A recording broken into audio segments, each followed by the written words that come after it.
तर वंचित आघाडीनं अखेर महाविकास आघाडीतनं बाहेर पडण्याची घोषणा केली आणि स्वतःचे 8 उमेदवार जाहीर केलेत। त्यासोबतच आता आंबेडकरांनी जरांगे पाटलांना सोबत घेऊन नव्या आघाडीचे संकेत दिलेत। पाहूया त्याविषयीचा हा रिपोर्ट। वंचित प्रमुख प्रकाश आंबेडकरांनी महाविकास आघाडीतून बाहेर पडण्याचा निर्णय घेत वंचितच्या 8 उमेदवारांची घोषणाही केली आणि त्याचसोबत मनोज जरांगे पाटलांसोबत निवडणुकांसंदर्भात चर्चा झाल्याचंही स्पष्ट केलं। म्हणजेच वंचितची रणनीती आहे की जरांगे पाटलांसोबत एकत्र येऊन लोकसभेच्या निवडणुका लढायच्या। मात्र आपण तुर्तास कोणताही पाठिंबा दिलेला नसून 30 मार्च नंतर पुढचा निर्णय घेणार असल्याचं जरांगे पाटलांनी म्हटलं।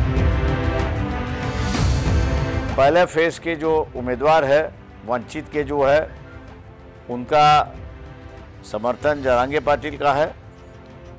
30 तारीख को जो है उन्होंने अपने संगठन के माध्यम से अपने लोगों के माध्यम से इलेक्शन में किस तरह हिस्सा लेना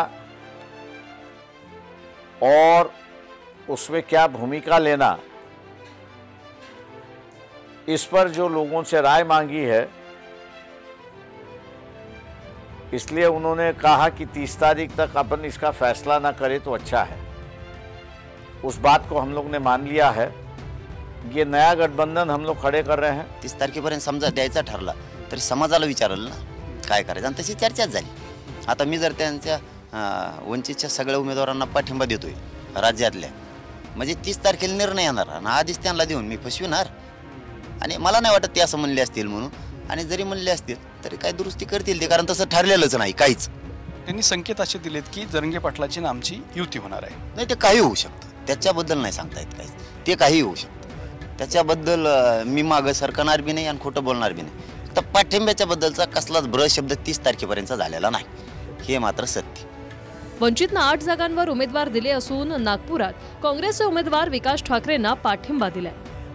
अकोल्यातून स्वतः प्रकाश आंबेडकर, भंडारा गोंदियातून संजय केवत, गडचिरोली चिमूरमधून हितेश मडावी, चंद्रपूरमधून राजेश बेले, बुलढाण्यातून वसंत मगर, अमरावतीतून प्राजक्ता पिल्लेवान, वर्ध्यातून राजेंद्र साळुंखे, यवतमाळ वाशिम सुभाष पवार हे उमेदवार निश्चित आहेत।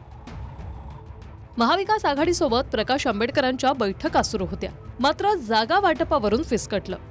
महाविकास आघाडीनं 4 जागांचा प्रस्ताव आंबेडकरांना दिला होता, पण तो प्रस्ताव आंबेडकरांनी फेटाळला आणि आता आंबेडकरांचे प्रयत्न जरांगेंना सोबत घेण्याचे सुरू आहेत। जे आमच्या बरोबर समझोता करायला उत्सुक होते त्यांना आम्ही म्हणालो होतो की जरांगे पाटील या फॅक्टर आपण लक्षात घेतला पाहिजे, पण दुर्दैवाने तो फॅक्टर काही लक्षात घेतला नाही। 2 दिवसांआधीच जरांगे पाटलांनी मराठ्यांचा मेळावा घेतला, ज्यात गावागावात बैठका घेऊन निवडणूक लढवायची का यावर एकमत करा, एकच अपक्ष उमेदवार देऊन समाजानं त्याच्या पाठीशी राहायचं, 30 मार्चपर्यंत अहवाल सादर करा, मग निर्णय घेऊ असं जरांगे म्हणाले। त्याचवेळी आपण स्वतः निवडणुकीत उतरणार नाही हेही जरांगेंनी स्पष्ट केलं। आजच्या व्यासपीठावर खात्रीने सांगतो, जर मराठ्यांनी निर्णय अपक्ष म्हणून घेतला, 4 जाती आता ताकदीने उभा राहायला तयार आहेत, आणि 4 जाती उभा राहिले तर बाकीचे डिपॉझिटच जात असते। पण या निर्णयाकडे यायचं असेल तर तुम्हाला गावाकडे जावं लागणार, गावाच्या बैठका घेऊन समाजाला विश्वासात घ्यावा लागणार आहे। मग यांना हिसका दाखवायचा असेल तर विधानसभेला आपल्याला गणित जुळवता येते। देणार आहे, मी विनंती करून सांगतो, माझा कायचा स्वार्थ नाही, मला काय व्हायचं नाही आणि होणार बी नाही।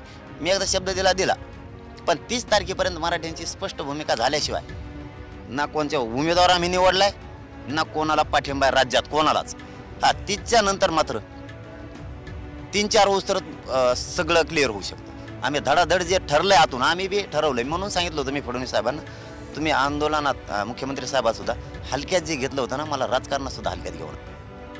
तर महाविकास आघाडीचे दरवाजे अजूनही उघडे असून चर्चा करून सोबत यावं असं आव्हान म्हणतात।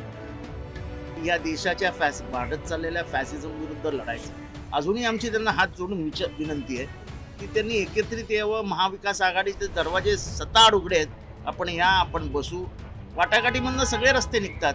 माझी आजही हात जोडून विनंती आहे प्रकाश आंबेडकरांना की आंबेडकर साहेब, तुम्ही आंबेडकरी विचारांचे पुरस्कर्ते आहात, तुमचं रक्ताचं नातं आहे, आमचं विचारांचं नातं आहे. रक्त आणि विचार एकत्र आले तर आपण कुणालाही थोपवू शकतो.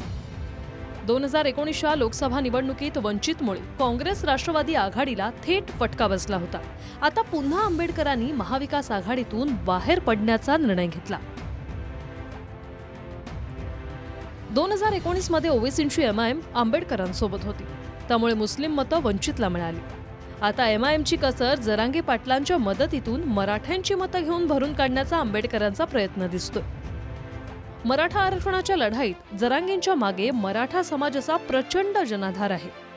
जरांगे समर्थक, मराठा समाज आणि वंचित असं नवं राजकीय समीकरण जुळवण्याचा आंबेडकरांचा प्रयत्न आहे. आमची प्रामाणिक विनंती, आम्ही शेवटपर्यंत प्रयत्न करणार की वंचित आघाडीने महाविकास आघाडीमध्ये सामील होऊन जे काही 5-6 जागेचा काही विषय चाललेला आहे तो विषय मान्य करून मग जागेची एखादी जागा पुढं मागे करता येईल.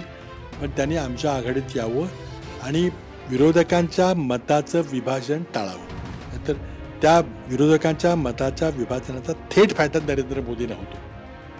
2019 मध्ये 1.5 लाखांच्या वर वंचितनं मतं घेतली होती, त्यामुळे पुन्हा वंचितला सोबत येण्याचं आवाहन मविया करते. पण आंबेडकर आता सोबत येतील असं दिसत नाही. अकोल्याहून गणेश सोनोनीसह ब्युरो रिपोर्ट, TV9 मराठी.